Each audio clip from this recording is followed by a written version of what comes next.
بسم اللہ الرحمن الرحیم بسم اللہ الرحمن الرحیم ثم انه قد يستدل على الفساد كما نسب الى المحقق الاردبیلی رحمہ اللہ بورود النہی عن هذا البیع۔ موضوع ہمارا چل رہا تھا کہ ایک بیع ہوئی جس میں غش تھا، کوئی ملاوٹ کر دی گئی، دودھ میں پانی ملا دیا گیا، اعلیٰ کوالٹی میں ادنا کوالٹی کو ملا دیا گیا، سونا نہیں تھا، سونا بنا کے بیچ دیا گیا الی آخرہ ہی۔ تو موضوع ہمارا کل یہ شروع ہوا تھا کہ آیا ایسا معاملہ جس میں غش ہے، آیا وہ معاملہ باطل ہے یا صحیح ہے؟ یعنی معاملہ صحیح ہے۔ جناب محقق اردبیلی رحمۃ اللہ علیہ کی طرف نسبت دی گئی ہے، وہ کہتے ہیں کہ ایسی بیع، ایسا معاملہ فاسد ہے۔ چونکہ غش حرام ہے، حرمت تکلیفی تو ہی ہے، حرمت وضعی یعنی معاملہ بھی فاسد ہے۔ مشتری مبیع کا مالک نہیں بنے گا اور بائع ثمن کا مالک نہیں بنے گا۔ جناب شیخ محقق اردبیلی رحمۃ اللہ علیہ کی نسبت جو دی گئی ہے کہ انہوں نے دو دلیلیں دی ہیں کہ یہ معاملہ فاسد ہے، باطل ہے۔ کیوں؟ ایک تو اس بیع میں چونکہ غش ہے، یہ بیع مغشوش ہے، بیع مغشوش منہی عنہ ہے، شارع نے اس سے نہیں فرمائی ہے۔ اور جب شارع فرما دے کہ خبردار، جیسے شارع نے فرمایا بیع ربوی ربا والی نہیں کرنا، بیع غرری نہیں کرنا، اسی طرح بیع مغشوش سے بھی شارع نے نہیں فرما دی، جب نہیں آ گئی تو بس وہ بیع باطل۔ ایک دوسرا یہ ہے کہ شارع نے غش کو حرام قرار دیا گیا، ملاوٹ کو، دھوکے کو۔ اب وہ غش چاہے معاملات میں ہو چاہے غیر غش و حرام، تو یہ معاملہ یہاں بھی دودھ میں پانی ملایا جا رہا ہے، یہاں ہی لو کوالٹی میں اعلیٰ کوالٹی کو مکس کر کے بیچا جا رہا ہے، تو یہ بھی اسی غش کا مصداق ہے، جبکہ شارع نے غش کو حرام قرار دیا۔ تو لہذا اس بنیاد پر ہم کہتے ہیں کہ یہ سرے سے معاملہ ہی فاسد ہے اور باطل ہے۔ دلیل دیتے ہیں کہ ہم نے پیچھے حدیث پڑھی کہ امام علیہ السلام کے سامنے وہ دینار پڑا تھا مغشوش، امام نے اس کو توڑا اور فرمایا اس کو کچرے میں پھینک دو تاکہ لا یباع بشیء، یہ کسی شے کے مقابل میں بیچا نہ جائے۔ کیوں؟ فیہ غش۔ تو یہ واضح دلیل ہے اس بات کی کہ معاملہ مغشوش کی بیع جائز نہیں، یعنی صحیح نہیں ہوتی، وہ فاسد ہوتی ہے، باطل ہوتی ہے۔ شیخ اعظم رحمۃ اللہ علیہ جناب محقق اردبیلی کے ساتھ اس نظریے میں متفق فرماتے ہیں حرمت تکلیفی ہے، اس میں کوئی شک نہیں ہے کہ حرمت تکلیفی ہے، غش حرام ہے، ملاوٹ حرام ہے، دھوکہ دینا حرام ہے۔ لیکن مسئلہ یہ ہے کہ لین دین کرنا اور شے ہے، ملاوٹ کرنا اور شے ہے۔ یہ غش، ملاوٹ، دھوکہ، فریب لوگوں کو دینا، یہ حقیقت معاملہ اور معاوضہ میں شامل نہیں ہے۔ حقیقت بیع کیا ہے؟ یہ موبائل دینا، ادھر سے پیسے لینا۔ اب موبائل کی کوالٹی میں جو بیان صفات کی وہ نہ ہو، کوئی اور ہو، فلان ہو، تو وہ حقیقت بیع میں شامل درست ہے کہ الغش حرام، اس میں کوئی شک نہیں، لیکن غش حقیقت بیع میں شامل نہیں ہے۔ ٹھیک ہے جی، تھوڑی سی توجہ کریں، آپ کو لطف آئے گا۔ ایک دفعہ شارع یوں فرماتا ہے کہ بیع ربوی حرام ہے، باقاعدہ شارع نے بیع ربوی کا سپیشل ذکر کیا، ٹھیک ہے جی، ربا والی شے حرام، حائض عورت کا نماز پڑھنا حرام، نئی فی عبادت آ گئی، سپیشل ذکر ہوا اس کا، ٹھیک۔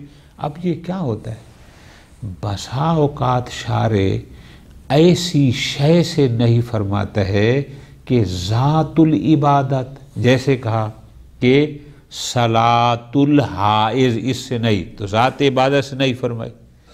بسا اوقات ذات المعاملہ، جیسے بیع ربوی سے نہیں فرمائی۔ بسا اوقات شارع ایسی چیز نہیں فرماتا ہے جو نہ اس کی ذات ہے، نہ اس کی جز ہے، نہ اس کی شرط ہے، خارج ہے، لیکن وہ مصداق اس پر صادق۔ شارع نے فرمایا الغش حرام، ہم نے بھی کہا حرام، اس میں کوئی نہیں، لیکن یہ کوئی حقیقت معاوضہ میں شامل نہیں ہے، اس کا اس سے کوئی تعلق نہیں ہے۔ تو جب نہیں ذات المعاملہ سے متعلق نہ ہو، وہ معاملہ باطل فاسد نہیں ہوتا۔ آپ کو پتہ ہے یہ ساری باتیں آپ کی لمحہ میں پڑھی ہوئی ہیں، کیا کہ اذا نودی للصلاۃ من یوم الجمعۃ فاسعوا الی ذکر اللہ وذروا البیع، لیکن اگر کوئی بیع کرے گناہ ہے لیکن معاملہ فاسد نہیں ہے، اس لیے کہ بیع اور شے ہے، صلاۃ اس کی حقیقت شرائط اجزاء میں شامل ہے، درست ہے غش حرام ہے، لیکن یہ کوئی ذات المعاملہ ہے، جز المعاملہ۔ دوسرا آپ نے کہا کہ شارع نے نہیں کی ہے بیع مغشوش سے۔ شیخ اعظم فرماتے ہیں ہم نے تو ساری حدیث کی کتابیں ڈھونڈ ماری ہیں، ہمیں تو کہیں بھی نہیں ملا کہ شارع نے جیسے بیع ربوی سے نہیں کی ہے، بیع مغشوش سے بھی کوئی سپیشل طور پر نہیں کی ہو، ایسی کوئی نہیں موجود نہیں، ٹھیک ہے جی۔ ہاں غش سے ہے وہ علیحدہ سے۔ باقی جو آپ نے دلیل دی کہ جناب امام علیہ السلام نے اس دینار کو جس میں غش تھی توڑ دیا اور فرمایا اس کو کچرے کے ڈھیر پر پھینک دو، جناب وہ اور وجہ تھی، آپ کو یاد ہے ہم نے پیچھے پڑھا تھا کیا کہ ہر وہ شے جس سے مقصود فقط حرام ہو اس کی بیع جائز نہیں، یاد ہے نا پیچھے کہ جہاں مقصود حرام ہو اس پر کسب کرنا، اس کو بیچنا جائز ہے۔ مسئلہ یہ ہے کہ جو دینار، ہماری اردو لغت میں ہم یوں کہتے ہیں، جو دینار 2 نمبر تھا جس کی آپ نے مثال دی، اس کو اگر مارکیٹ میں بیچا جائے تو سوائے حرام کے کوئی مقصود نہیں ہے، کیوں کہ آپ ایک جعلی دینار مارکیٹ میں دے کر لوگوں کو دھوکہ دے رہے ہیں، دھوکہ دینا حرام ہے یا نہیں ہے؟ یعنی جیسے ہم جعلی نوٹ جا کے دے دیں تو جیسے اس جعلی نوٹ کسی کو دینا یہ کیا ہے؟ تدلیس ہے، دھوکہ ہے، مقصود حرام ہے۔ وہاں اس جو توڑا تھا امام نے فرمایا کچرے پر لو، چونکہ اس کا جو استعمال تھا سوائے حرام کے کسی اور مقصد کے لیے، کون سا حرام تھا؟ آپ کہیں گے جناب لوگوں کو دھوکہ دینا، کہ 1-2 نمبر دینار لوگوں کو آپ پکڑا رہے ہیں اور ان بیچاروں سے آپ جو چیز بھی وہ تو سمجھے گا 1 نمبر ہے، تو تدلیس وہ حرام ہے۔ تو جہاں مقصود حرام ہو، جس کے استعمال محض حرام میں ہو، اس کی بیع تو ویسے بھی حرام ہوتی ہے، تو وہ آپ اس پر محل شاہد نہیں بنا سکتے، وہ کسی اور عنوان کی وجہ سے اس کو دینا حرام تھا اور امام نے اس کو ضائع کرایا، ٹھیک ہے۔ جناب شیخ اعظم آپ خود بتائیں، آپ کے نزدیک معاملہ مغشوشہ باطل ہے یا باطل نہیں؟ فرماتے ہیں ہم نے بنائی تھیں بیع غش کی 4 قسمیں، کل ہم نے پڑھی ہے نا 4 اقسام، میرے نزدیک ان 4 اقسام میں سے جو چوتھی قسم تھی اس میں معاملہ باطل ہے، باقی 3 میں معاملہ صحیح ہے، اس میں فقط حق خیار آ جائے گا۔ چوتھی قسم کون سی تھی؟ آپ نے کل پڑھی کہ کوئی بندہ غیر ذہب کو، غیر سونا نہ ہو، سونا بنا کے اس کو دے ظاہر کرے، حالانکہ وہ سونا نہیں تھا، وہ جنس نہیں تھی، اور وہ اس کو وہی جنس بنا کے دے۔ اس صورت میں کیوں؟ آپ کہیں گے کہ اس کا معاملہ ہوا تھا سونے پر، ذہب پر یا فضہ پر، جو دیا جا رہا ہے وہ ذہب اور فضہ نہیں، وہ پتہ نہیں کیا چیز ہے، تو جس پر معاملہ تھا وہ جب دیا ہی نہیں گیا تو معاملہ باطل ہے۔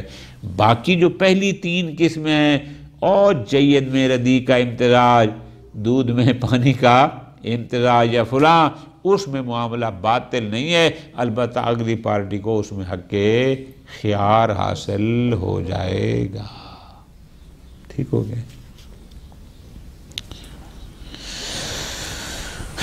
ثم انہ قد یستدل علی الفساد، بعض حضرات کہتے ہیں کہ جس بیع میں، جس معاملے میں غش ہو وہ معاملہ فاسد ہے، تو جناب محقق اردبیلی کی طرف نسبت دی گئی ہے کہ وہ کہتے ہیں معاملہ جس معاملے میں، جس بیع میں، جس خرید و فروخت میں غش آ گیا، وہ مغشوش کی بیع حرام تو ہے ہی صحیح، لیکن حکم وضعی کے طور پر وہ باطل ہے۔ یہ لفظ میری جان یاد رکھا کرو مقاصد میں، جب کہتے ہیں نا بیع باطل ہے، باطل کا مطلب ہوتا ہے مشتری مبیع کا مالک نہیں ہے اور بائع ثمن کا مالک، یہ مطلب ہوتا ہے، یعنی بیع باطل ہے، ہر کسی کے پاس اپنے اپنی چیز ہو۔ اچھا کیا دلیل ہے؟ دلیل انہوں نے یہ دی، استدلال کیا کہ اس کی یہ معاملہ مغشوش فاسد ہوتا ہے، باطل ہوتا ہے۔ دلیل دی بِوُرُودِ النَّهِي عَنْ هَذَا الْبَيْعِ، شارع کی طرف سے بیع مغشوش کے بارے میں نہیں وارد ہوئی، خبردار بیع مغشوش نہیں کرنا، اور جیسے آیا کہ وہ بیع نہیں کرنا جو ربا والی ہو، وہ نہیں کرنا جو غرر والی ہو، اس طرح۔ پس فَيَكُونُ الْمَغْشُوشُ مَنْهِيًّا عَنْ بَيْعِهِ، شارع نے ایک طرف مطلق بھی کہہ دیا کہ الغش حرام، تو جس معاملے میں غش ہوگی پھر وہ بھی اسی حرام کا مصداق بن جائے گا۔ کما اشیر الیہ، اسی طرف اشارہ ہے اس روایت میں کہ امام نے کیا کیا، فی روایت قطع الدینار، کہ دینار کو توڑ دیا تھا، والامر بالقائہ فی البالوہ، اور امام نے حکم دیا کہ اس کو جا کے کچرے میں پھینک دو، اور امام نے کیا فرمایا تھا، علت بیان کی تھی حتی لا یباع بشیء، تاکہ یہ کسی شے کے مقابل میں بیچا نہ جائے۔ اگلا فرمایا تھا کیوں، لأن فیہ غش، تو یہ دلیل تھی کہ جس میں غش ہے اس کی بیع صحیح نہیں۔ وَلِأَنَّ نَفْسَ الْبَيْعِ غَشٌ مَنْهِيٌّ، پس یہ بیچنا یعنی وہ ملاوٹ شدہ دو نمبر چیز کا بیچنا یہ غش ہے، اور غش سے شارع نے نہیں کی ہے۔ یہ دو دلیلیں ہیں میری جان، درخور کرنا، یعنی پہلی دلیل کہ شارع نے بیع مغشوش سے نہیں کی، ایک، نمبر دو لأن نفس البیع غش منہی عنہ، یہ چیز بیچنا غش ہے، اور غش سے شارع نے، یعنی ایک دفعہ ہے کہ شارع نے غش کو حرام قرار دیا اور یہ بیع غش پر مشتمل ہے لہذا یہ منہیان ہے، اور ایک ہے کہ ڈائریکٹ بیع مغشوش سے نہیں کی۔ فیہ نظر، شیخ اعظم ان کے ساتھ اس بات پر متفق کیا فرماتے ہیں؟ فرماتے ہیں غور کرو، فَإِنَّ النَّهْيَ عَنِ الْبَيْعِ لَا يُوجِبُ فَسَادَهُ، پہلے دوسری دلیل کا جواب دے رہے ہیں۔ آپ نے کہا ہے نا جناب کہ نفس بیع غش ہے اور شارع نے غش سے روکا ہے، فرماتے ہیں نہیں عن البیع فساد بیع کا موجب نہیں۔ کیوں یہ کہنا؟ لِکَوْنِهِ مِصْدَاقًا لِمُحَرَّمٍ، چونکہ یہ بیع ایک حرام کا مصداق ہے۔ وہ حرام کیا ہے؟ غش، اور شارع نے کہا الغش حرام، اور یہ جو بیع ہے اس میں بھی جو کچھ دیا جا رہا ہے وہ مغشوش ہے، غش ہے، تو لہذا یہ بیع فاسد ہو، ہمارے نزدیک یہ بیع یہ موجب فساد نہیں ہے۔ کیوں؟ کما تقدم فی بیع العنب علی من یعملہ خمرا، اور بات آئی تھی کہ اگر ایسے شخص کو انگور بیچنا کہ جس کے بارے میں پتہ ہو کہ یہ خمر بناتا ہے، جائز ہے یا نہیں ہے، وہاں پر ساری باتیں ہوئی تھیں، بات تھی انتفاع کی، بات تھی قصد کی، فلاں تھی۔ لہذا صرف اس بنیاد پر اس کو فاسد کہنا، چونکہ یہ غش کا مصداق ہے اور غش حرام ہے، فرماتے ہیں نا لا یوجبو۔ کیوں؟ وَأَمَّا النَّهِي عَنْ بَيْعِ الْمَغْشُوشِ لِنَفْسِهِ، دوسرا آپ نے کہا ہے اور پیچھے بے ورود النہی عن ھذا البیع، کہ شارع نے بیع مغشوش سے نہیں کی ہے۔ میں کہتا ہوں کہ لم یوجد فی خبر، ہمیں تو کوئی ایسی حدیث نہیں ملی جس سے شارع نے نہیں کی ہو۔ شارع ذات المعاملہ سے نہیں کرے، نہیں کا تعلق ذات المعاملہ سے ہو، ذات العبادت سے ہو، پھر وہ فاسد ہوتی ہے۔ جیسے میں نے کہا شارع نے کہا ہے کہ حائض عورت نماز نہ پڑھے، نہیں آ گئی وہ پڑھے گی تو باطل ہے۔ شارع نے کہا سودی بیع نہ کرو، اگر سودی کرے گا تو وہ بیع باطل ہوگی، لیکن یہاں پر کوئی ایسی چیز ذات المعاملہ سے نہیں ہے، شکل ہے دونوں۔ باقی جو آپ نے بات کی حدیث والے کہ امام نے کہا کہ اس دینار میں غش ہے، اس کو توڑ دو، لا یباع بشیء، تاکہ شے کے مقابلے میں بیچا نہ جائے۔ جواب فلو عمل بہ، اگر اس حدیث مبارک پر عمل کیا جائے، خارجت المسألۃ عن مسألۃ الغش، تو یہ مسئلہ اصلاً مسئلہ غش میں شامل ہی نہیں ہے، یہ کوئی اور ہے۔ کیوں؟ اس لیے کہ لِأَنَّهُ اِذَا وَجَبَ اِتْلَافُ الدِّینار، کہ اگر حدیث کے مطابق اس دینار کو تلف کرنا واجب ہو، وَإِلْقَاؤُهُ فِي الْبَالُوعَةِ، اور اس کو کچرے میں پھینکنا واجب اور لازم ہو، اگر ایسا ہو وہ پھر مسئلہ غش میں نہیں ہے، بلکہ کان داخلاً ما یکون المقصود منہ حراما، وہ اور مسئلہ میں ہے۔ کیا؟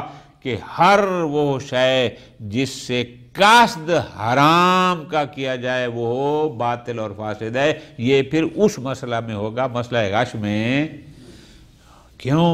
نذیر آلات اللہو والقمار، وہاں بھی تو مقصود حرام ہوتا ہے، تو ہم نے کہا ان کی خرید و فروخت صحیح نہیں۔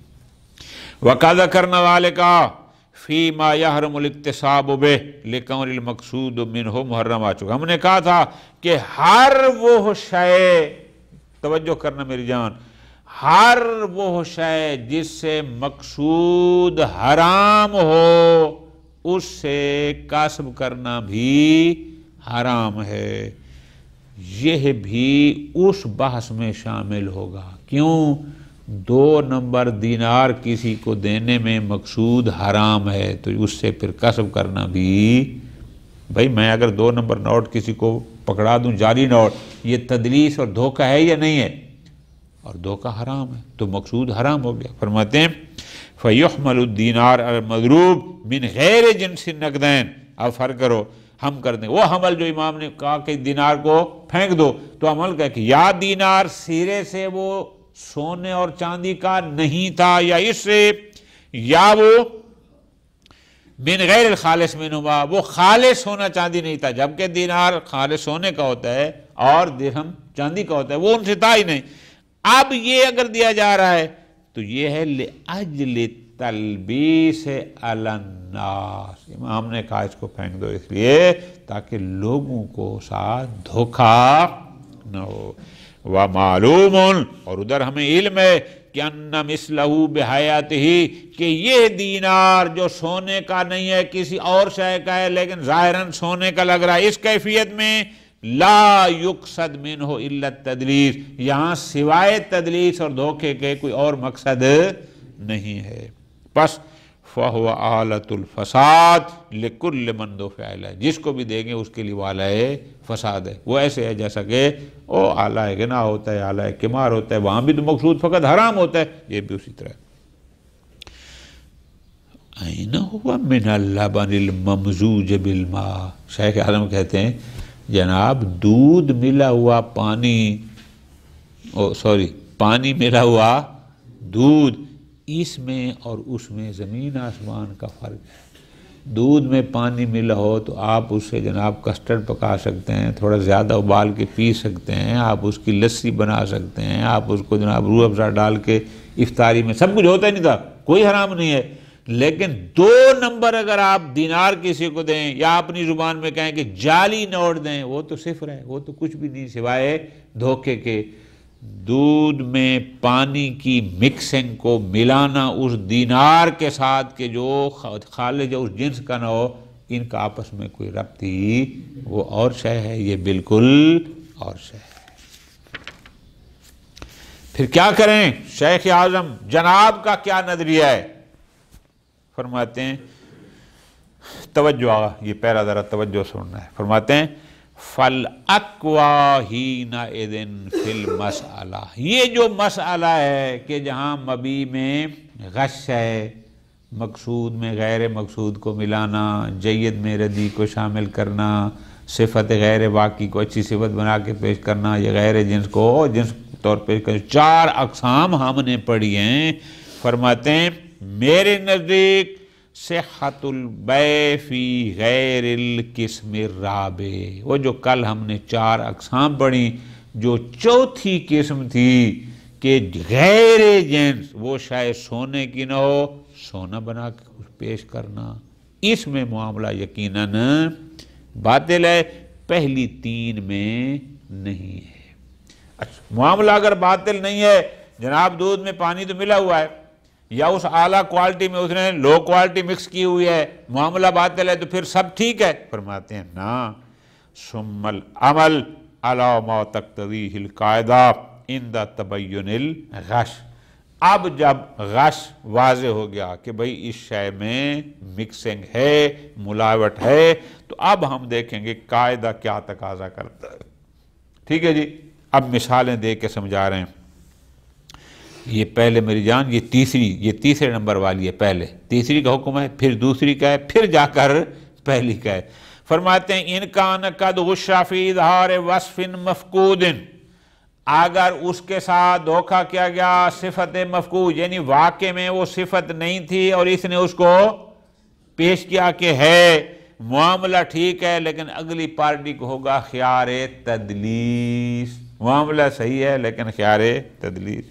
اچھا، وَإِنْ كَانَ مِنْ قَبِيلِ شُرْبِ اللَّبَنِ بِالْمَاءِ، یا اگر فی الحال غش ایسا تھا کہ دودھ میں پانی ملایا گیا، فَظَاہِرُ هُنَا خِيَارُ العیب، معاملہ صحیح ہے لیکن جس کو دودھ میں پانی والا دودھ دیا گیا اس کے پاس خیار عیب ہوگا۔ خالص دودھ ہو تو 100 کلو ہے، اور اگر تھوڑا مکسن والا ہو تو 110-20 کا ہے، تو خیار عیب ہوگا اگلی پارٹی کے لیے۔ ٹھیک کیوں؟ توجہ میری جان، لِعَدَمِ خُرُوجِهِ بِالْمَحْضِ عَنْ مُسَمَّى اللَّبَنِ، دودھ میں اگر پانی ملا بھی دیا جائے تو اس ملاوٹ سے وہ ہو مسمى لبن سے خارج، ہاں ہے دودھ لیکن لبن مایو، کہ اس کا لیول وہ نہیں رہا، اس لیے کہ اس میں پانی مل گیا۔ ٹھیک ہو گیا جی؟ اچھا، اب اس کو یہیں پر روکنا ہے۔ یہ جو ان کان آ رہا ہے نا، یہ ایک 5ویں قسم درمیان میں آ گئی۔ وہ کیسے؟ کہ ان کان من قبیل التراب الکثیر فلم کا، یہ جو گندم لیتے ہیں، آپ تو سارے ماشاءاللہ شہروں میں رہتے ہیں، آپ نے تو کبھی نہیں لی، ہم دیہاتی لوگ گندم لیتے ہیں تو اس میں تھوڑی بہت مٹی ہوتی ہے، لیکن اگر اس میں کثیر یعنی غیر معمولی مٹی ہو، کہ 40 کلو جو ایک من ہوتا ہے اس میں فرق کرو 30-35 کلو وہ ہوں اور 5-6 کلو اس میں مٹی آ جائے، معاملہ صحیح ہے لیکن اگلی پارٹی کو ہوگا خیار تبعض صفقہ، کان لہو حکم و تبعض، اس کہتے ہیں خیار تبعض صفقہ۔ وہ 14 خیارات انشرلمہ میں آپ نے پڑھے تھے 2 سال پہلے، جو انشاءاللہ سب کو یاد ہوں گے۔ ہاں جی، وَنَاقَصَ ثَمَنٌ بِمِقْدَارِ التُّرَابِ زائد، اور جو مٹی غیر معمولی زائد تھی، جتنے کلو ہوگی اس حساب سے ثمن ادھر کم ہو جائے گی۔ میں نے تم سے 40 کلو گندم لی تھی، ایک ہوتی ہے روٹین کی مٹی، وہ تو ٹھیک ہے، لیکن یہ جو 10 کلو مٹی اور 30 کلو ہے تو 10 کلو مٹی کے پیسے اس میں سے کم ہو جائیں گے، 30 ہو جائیں گے۔ کیوں؟ لأنہ غیر متمول، اس لیے کہ اس کی کوئی مالیت نہیں ہوتی، لہذا سمجھ کر۔ اب یہ پانچویں آ گئی، چوتھی پہلی، لو کان شیئا متمولا، لیکن اگر اس میں کوئی ایسی شے ملائی ہوئی ہے کہ اس کی بھی کوئی قیمت، یہ کون سی مثال ہے؟ اور دوسری، جید میں ردی، لو کوالٹی قیمت ہوتی ہے یا نہیں ہوتی؟ یعنی اچھی کوالٹی اور لو ہوتی تو قیمت ہے نا، لیکن کم ہوتی ہے۔ فرماتے ہیں اگر ایسی چیز ملائی ہوئی ہے کہ جو متمول ہے، جو مالیت رکھتی ہے، باطل البیع فی مقابل ہی، تو پھر اس کے مقابل میں جتنی بیع ہوگی وہ باطل ہوگی، جو اصل جو ہوگی وہ صحیح ہوگی۔ وصلی اللہ علی محمد وعلی محمد۔